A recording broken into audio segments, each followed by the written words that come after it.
Israel on October 22nd effectively outlawed 6 prominent Palestinian human rights groups by declaring them terrorist organizations, reports AP. This is viewed as a major escalation of its decades-long crackdown on political activism in the occupied territories. The declaration appeared to pave the way for Israel to raid their offices, seize assets, arrest staff, and criminalize any public expressions of support for the groups. Most of the targeted organizations document alleged human rights violations by Israel as well as the Palestinian Authority, both of which routinely detain Palestinian activists. Israeli and international rights groups condemned the move as an assault on civil society and expressed solidarity with the targeted organizations. Many noted that Israel already outlaws even peaceful political activities in the occupied West Bank.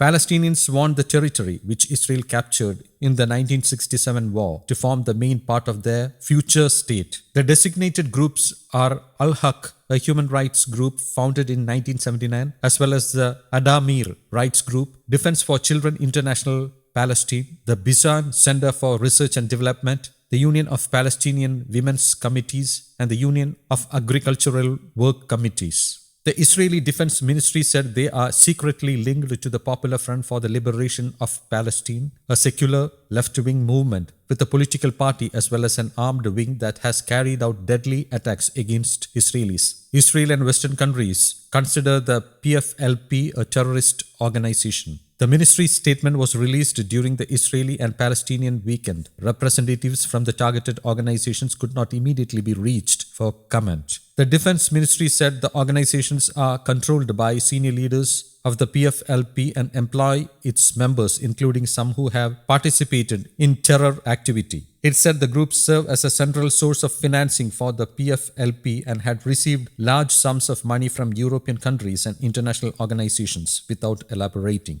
News Desk, Kaumudy Global.